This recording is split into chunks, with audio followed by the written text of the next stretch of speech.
Brought to you by the Angry Marks Podcast Network. We are the Undisputed Wrestling Show, and we are now. A lot going on this week. We've got a couple great guests in tonight. Hour number 2, we've got Chance Profit joining us. And in the first hour, hopefully we'll hear from him soon. Joel Gertner from ECW fame will be joining us as well. In the interim, I am your prophet. I am your professional wrestling visionary. I am your light in the mass of darkness and chaos. I am Rick Craig. Well.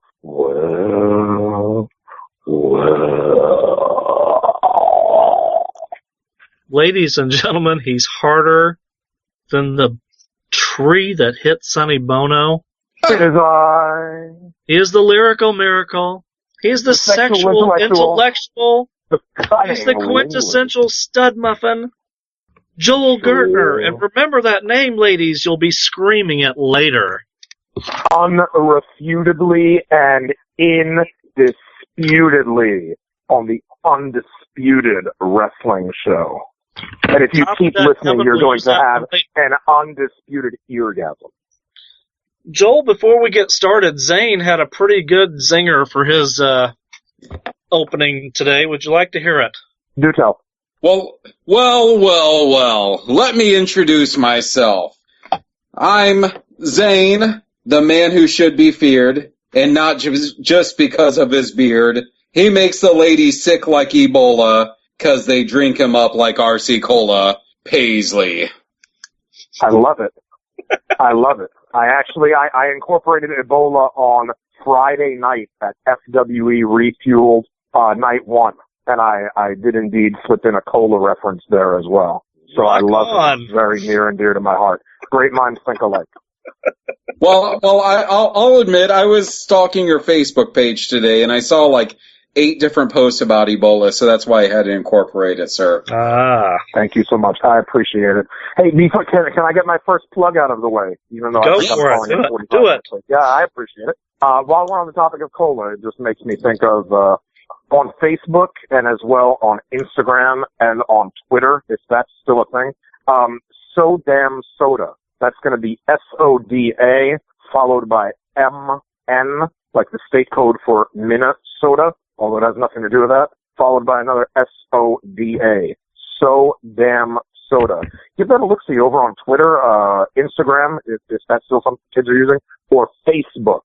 Check that out. It's not just a carbonated community. It's not just the soda social media society, but it is for everything carbonated, for all of carbonation, as a matter of fact, Carbonation. It is the destination for the celebration, as it were, of Carbonation. So go ahead and check that out, and that's for all of your soda desires.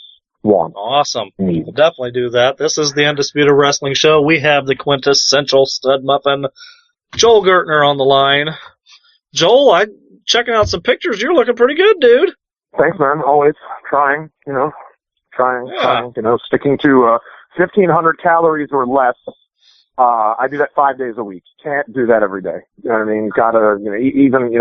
I don't lift weights, but, the strongest people have to, take a day or two off of the gym, at least just to give the weights a day off. You know what I mean? And that's how it is. Right. Like, the diet is doing so well for me that I figure return the favor, give it a break, give it a couple days off. So, for 2.5, if it's a celebratory week, 3 days, around the weekend, I eat, within reason, within moderation, whatever I like and a decent amount of it. But, Monday through Friday-ish, I go at about 1,500 calories or less. And it's usually pretty good calories. And I try to space it out so that I'm eating about 5 times a day, 250 to 300 calories per. And, yeah. That's awesome, man. Yeah, 30 pounds or so since January, so I'm stoked. Outstanding. Goal is to keep it off. Yep. So, Joel, for people who don't know your history, not obviously, but you got started in this business, tried to become a wrestler. What happened? What changed your thought process? No, I tell people all the time, how it kind of started at the beginning in wrestling school and that, towards the beginning of, finding a wrestling school that I did take one session, as a wrestler. never tried to become a wrestler full time, never tried to be a wrestler. Did it more for the experience because I knew, the first day in wrestling school probably wasn't going to be super bombs. It wasn't going to be fire in the face. It wasn't going to be chair shots to the head. I knew that what it was going to be was taking the ropes and taking a back bump. And I figured that I could do that well enough. I did it well enough to get through one session, but I didn't want to try to do it well enough to get through 1 week, 1 month, or 1 year. I just knew that it's not where my bread was buttered.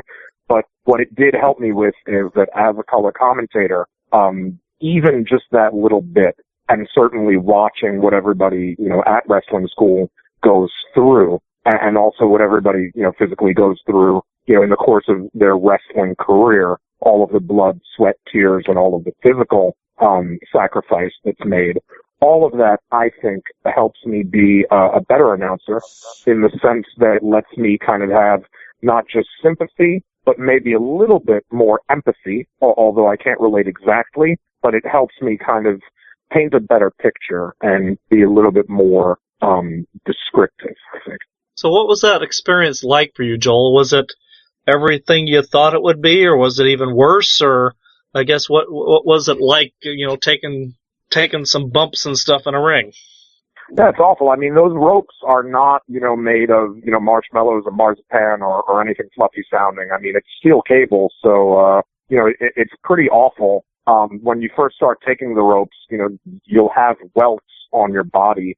I think a wrestler's skin gets kind of primed and it gets kind of, used to, it gets desensitized to taking those ropes. But the stuff that you do even your first day in wrestling school or first 2 sessions in wrestling school, like taking the ropes, taking a back bump and everything else, you're going to learn to bridge.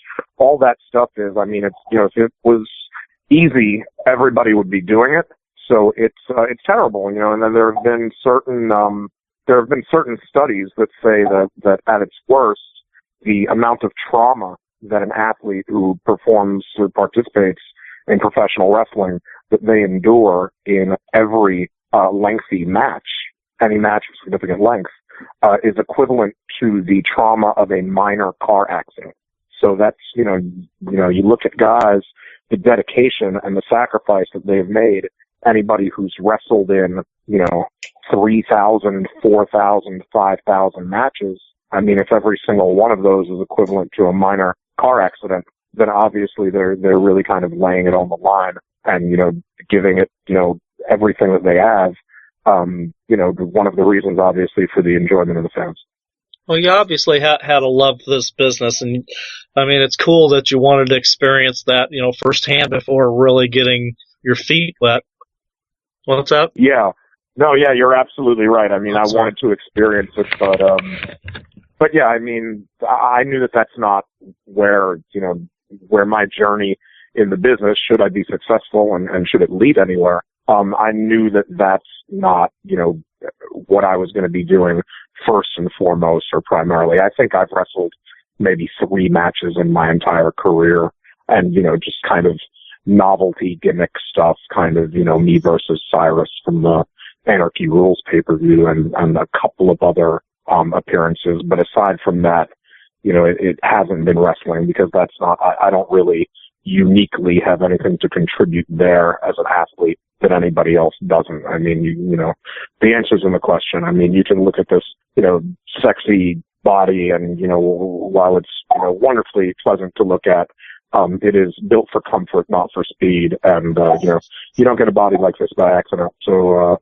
the disciplinary diet that a wrestler has is just unbelievable. And, it's all, grilled chicken breasts and, steamed vegetables and egg white omelets and the whole 9 yards. And, it's amazing that they can do that. And that's just, again, dedication and devotion that they're able to do that, as much as they do. But for me, that's not, I do what I can, to let my mind and my voice and whatever is not physical and is not, the wrestling itself, and the athleticism of it.